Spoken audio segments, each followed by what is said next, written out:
Are you an adventurer looking to take your hunt to the next level? Then you're in the right place. Welcome to East Meets West Hunt with your host, Bo Martonic.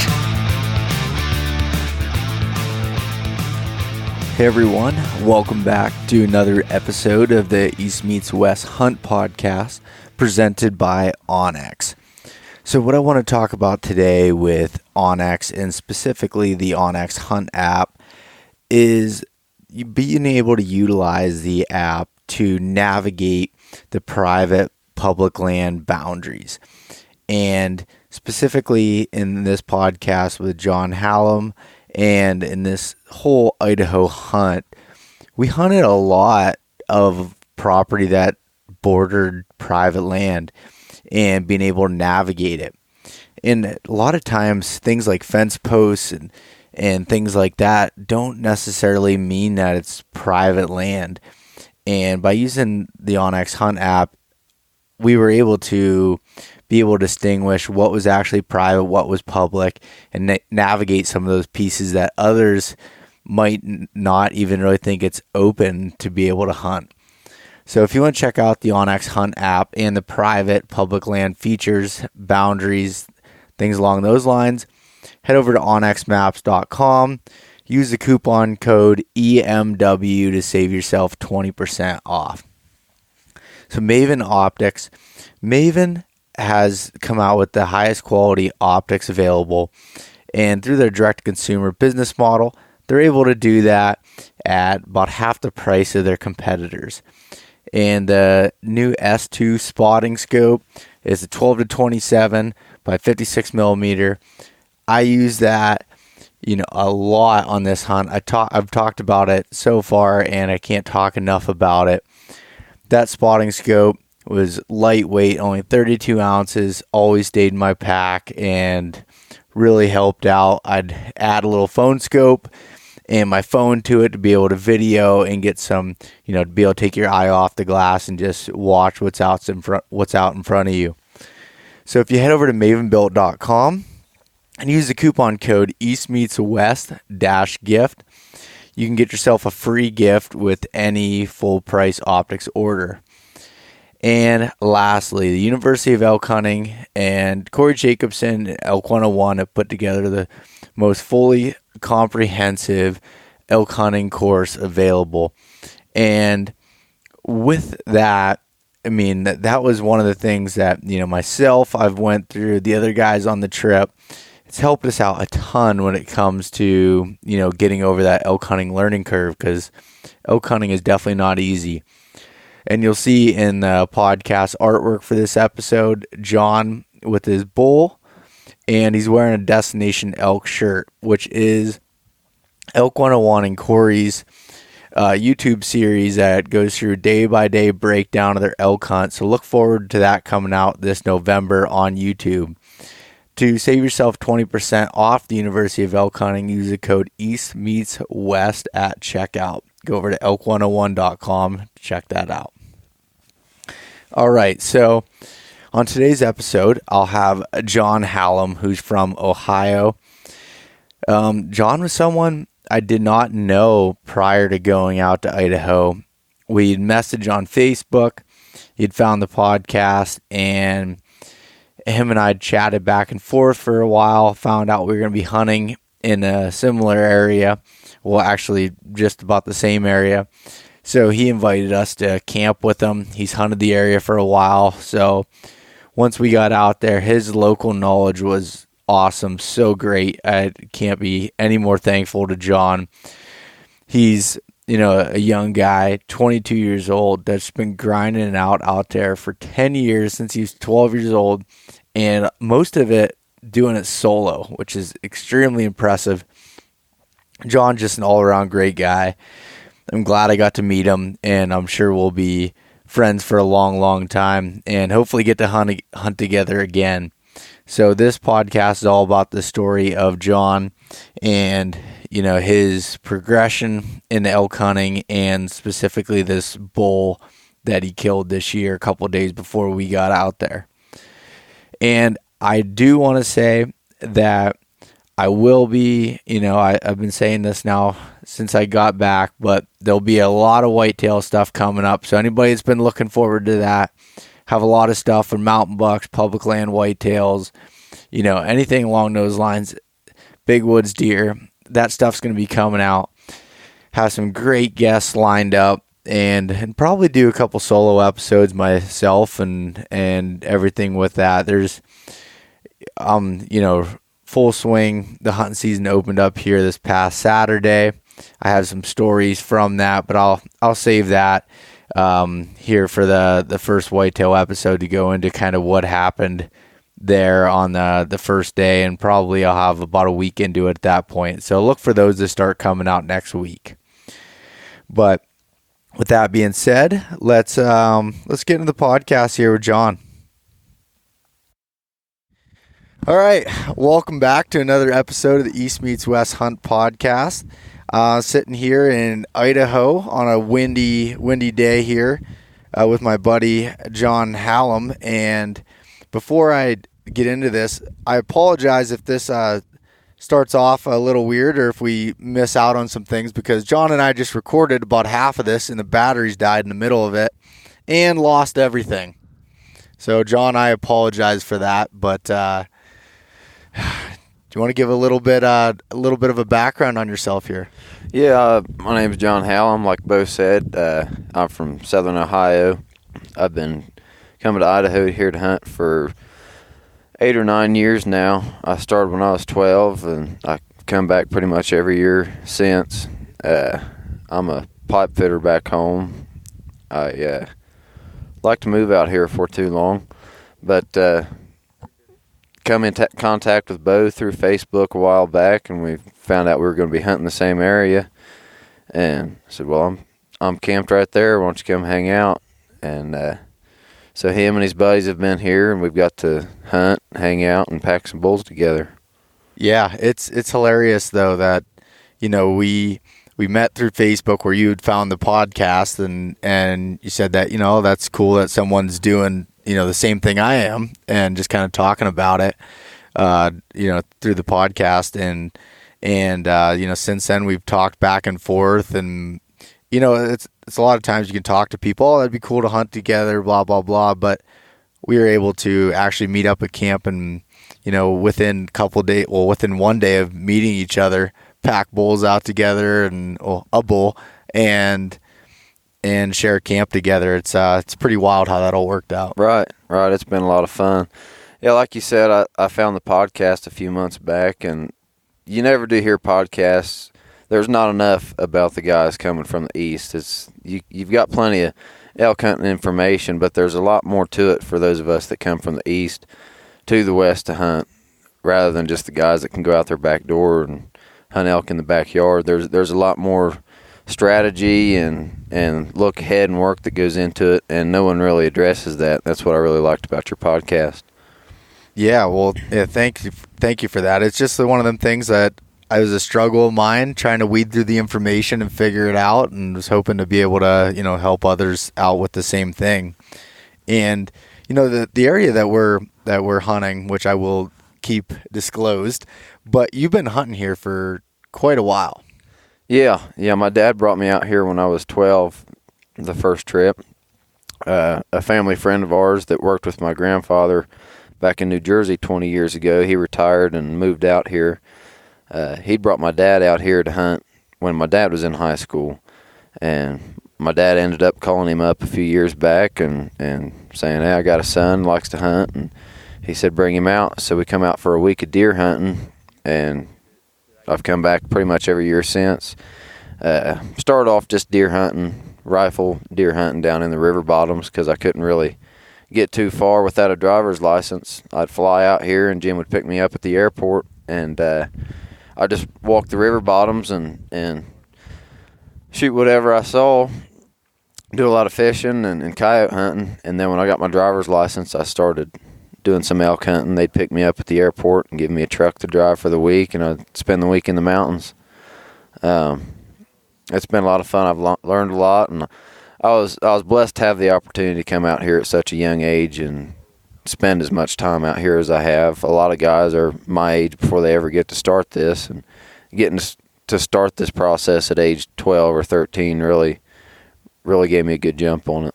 Yeah, I mean, what's crazy is, John, you're only 22 years old and I didn't start elk hunting until I was 24, like you're saying, and wish I would have been able to get that experience, ahead of time, like you were able to.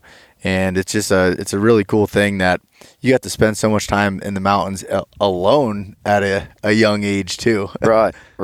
Helped me conquer some fears and learn a lot.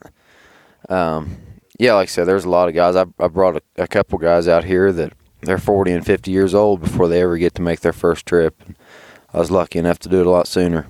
Yeah, and from the sounds of it, you will be doing it for a long time. Oh, yeah, I hope to move out here before too long. I love it out here. Yeah, and I mean, now it turned from your week hunts to spending 3 weeks out here. Yeah, I used to come out for a week at a time, and I was homeschooled growing up, so I was lucky to have a lot of freedom with my time in the fall. I could do my schoolwork ahead of time, and so I'd come out for a week to 10 days, but the last couple of years, I keep adding a week to the trip each year, and so I've made my way up to 3-week trips, and I think next year I'll just turn into the full month of elk season. You can't beat that. So when you were out here, learning by yourself, and at the time, there wasn't all the information that you could, gather, or you're at an age where you really didn't know how to find it, and you were learning by the school hard knocks and just, going through and trying it out. Kind of explain a little bit how that learning curve was for you. Oh, yeah, I wish I had podcasts back then, because I really had no clue. I didn't know where to look for elk. I didn't know anything about them. I just drove the truck up here one day and got out and started walking around. And I did everything from camping in their bedding areas to blowing them out on the way in every morning. Every mistake you can make, I did it. Been winded 100 times. I've messed up every stalk. The first 50 stalks I tried, but that's part of learning, and it makes it that much more special when it finally does come together. And now it's just like the hunt I made the other day. During that stalk, there were probably half a dozen situations that popped up, and I thought, nope, that busted me, such and such a time 2-3 years ago. I need to do it this way. And having that much experience, it makes the stalking process go a lot smoother and more enjoyable. Yeah. So how long did it actually take you to end up killing your first elk? I was like you. It was my 4th year before I was able to actually kill one. I spent a lot of time hiking around watching them, and I could get within 300 yards of them, but didn't know how to close the distance.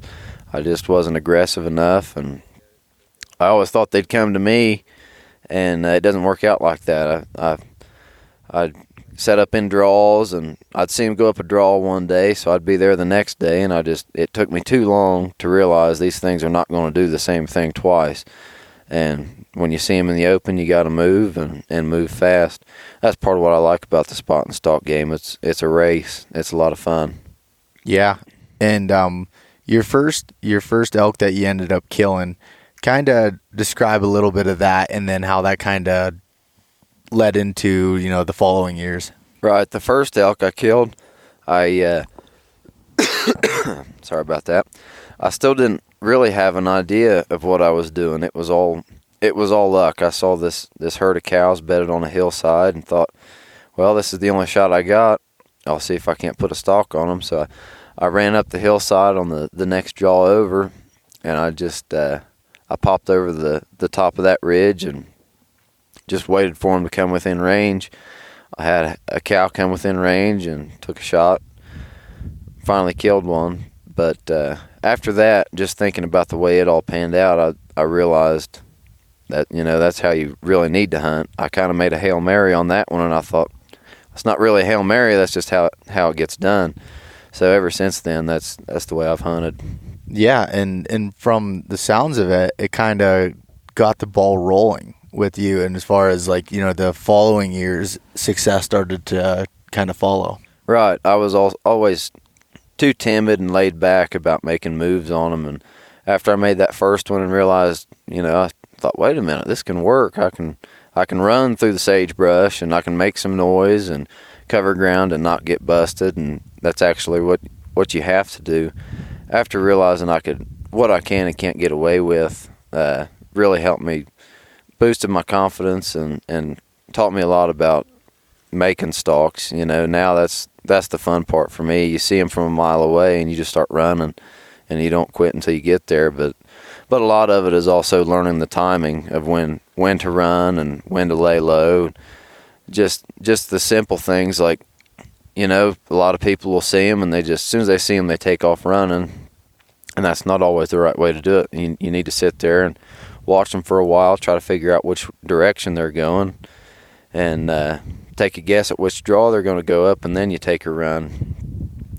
It's unreal how much there is to learn just in following a herd of elk through the mountains for a week. You can learn a lot about their behaviors and learn how to stalk them just by watching them.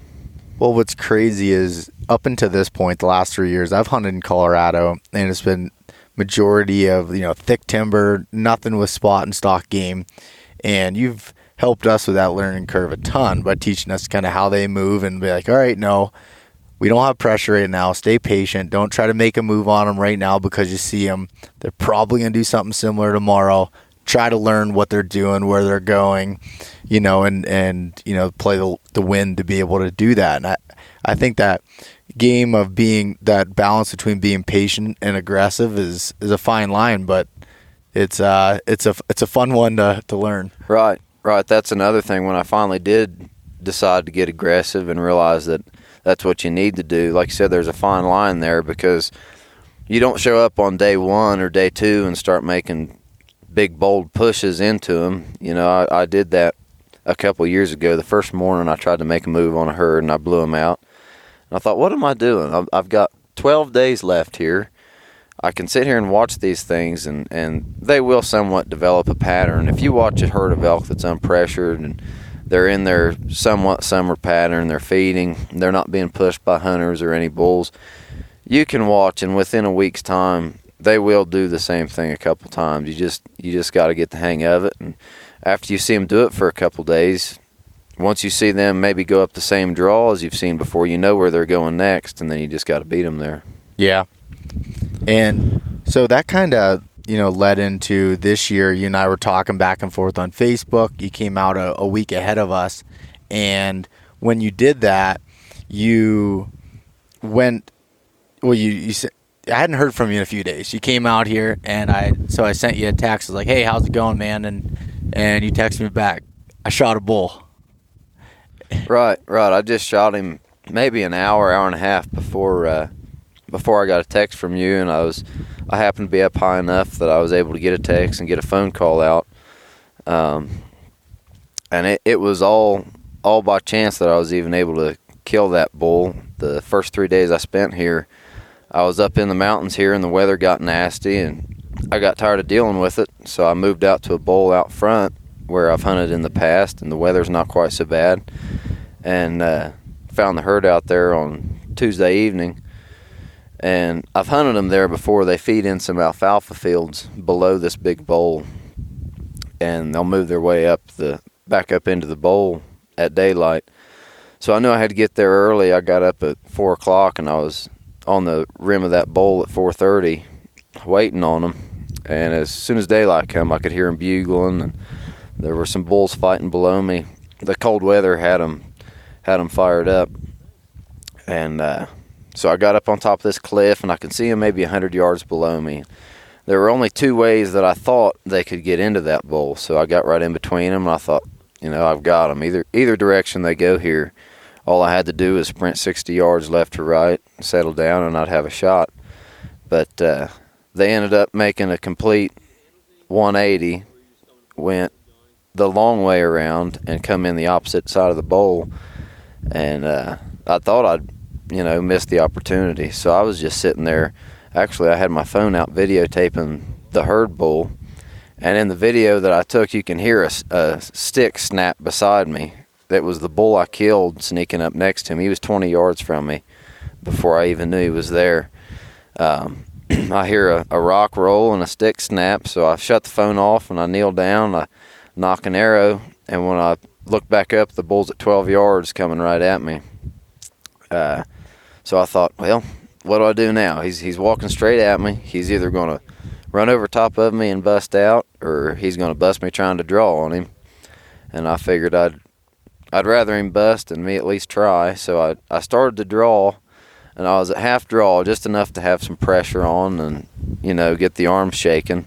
And he looks up, and he's staring at me through some sagebrush. And finally that herd bull bugled below him again. And at like I said, 12 yards, he turns around, just bugles just as loud as he could right back at that thing, right in my face. And he got done with that bugle, and he kind of dropped down on a little shelf below me and put his head behind a rock where I could get pulled back. And as soon as he stepped out behind that rock, I kind of stood up and let loose at the same time. And he ran about 80 yards and stopped and walked into the nearest timber and fell. Luckily, though, with hunting this area for as long as I have, I've made some local friends here. So that was at 7 o'clock in the morning. I called a buddy here in town, and I said, "Come on, buddy, we got some work to do." And I think by 7:30, he was here with the truck ready to pack out.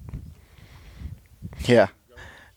And then you guys, because you called me, said, "Hey, we're gonna go back up in," and you went back in, and when I asked you on the phone, I'm like, "How big was he?" And you're like, "I don't know, probably a nice, decent 5x5 or whatever." Right. When it happened so fast, I really didn't have time to see what he was, and I told my buddy that helped me with the pack out, and I told you on the phone. I said, "I don't know. I know he's a 5x5, but the more I think about it, I think he's a 4x4." And I'm walking up the hill, kind of kicking myself, thinking, "Man, this thing's just going to be a spindly little 4x4. There's a huge herd bull out there. I might have screwed up here." But we ended up tracking him. I didn't know for sure how good my shot was. It was a rush shot, so close. So we gave him a couple hours. Ended up he died within 10 feet of where I lost sight of him. But we got there, and my buddy walked around the tree. He said, "Here he is, man. He ain't no 4x4. He ended up being a 6x6. We haven't put a tape to him, but he's a respectable bull for sure, and one I'll probably not beat for a long time." Yeah, that when you sent me the picture, I was like, "Yeah, you definitely underestimated him." I mean, he's a stud, and I was like, "Was that the herd bull?" And he said, "No, there's one even bigger." But I mean, he's a tank, an over-the-counter unit in Idaho. Oh, for sure, you're not going to beat if you can get close to 300 inches in an over-the-counter unit. I think you should be happy with that and take it any day. Yeah. Oh, yeah. No doubt in that. And then you had a fun pack out to get him out. Yeah, that was pretty brutal. It wasn't far at all. It was only a mile, but boy, it was a mile straight down. And the hips, the calves, and ankles were screaming. But that's what makes them fun. Yeah. Nobody remembers the easy pack outs. And then 5 days later, you're helping me pack my bull out. And hopefully we have a couple more guys to do that. Right. Yeah, pack outs are always fun, and I've never got to do more than one in a season. So, like you said, I'm hoping to get 2 or 3 more in this year. Yeah, and now you and we have mule deer tags left. So hopefully by the time this goes out, we have those filled as well. Yeah, absolutely. I found some sign. I took a 8-mile hike up over the top of the mountain yesterday looking for elk and deer, and found a lot of sign up there, so we may glass up some bulls up there. Yeah. Well, awesome, John. I guess this afternoon here we're going to try to get back out. You're going to go look for some deer, and I'm going to help these guys out on their elk hunt. And like I said, hopefully the rest of the trip just keeps going well. You got your girlfriend and a buddy of yours flying out to hunt with you, so that should be good. Yeah, I think we ought to be good for a couple more elk anyways. We're still seeing them, and very little pressure in here this year, a lot less than the last couple of years. If you're still seeing them from camp, you've still got a good chance of killing one. So I think we ought to have at least a couple more down by the time we all got to go home. Awesome, man. Well, I'm looking forward to the rest of the hunt with you. I appreciate you sharing your story here. Yeah, no problem. Thanks for having me on. It's I listen to these. I've listened to podcasts for a couple of years, and I don't know much, but I've always thought it'd be kind of neat to get on and say my 2 cents about it, and I appreciate the opportunity. Yeah, no problem, and I'm sure you'll be talking on some more of these daily updates as we start killing some more bulls. Yeah, I hope so. All right, John. Well, we'll talk to you here soon, and all right. Sounds good. Thanks so much for listening to this episode of East Meets West Hunt with your host, Bo Martonic. For more great content and to stay up to date, visit eastmeetswesthunt.com, Facebook at East Meets West Outdoors, and Instagram at East Meets West Hunt. If you enjoyed today's episode, please review and subscribe, and we'll catch you next time.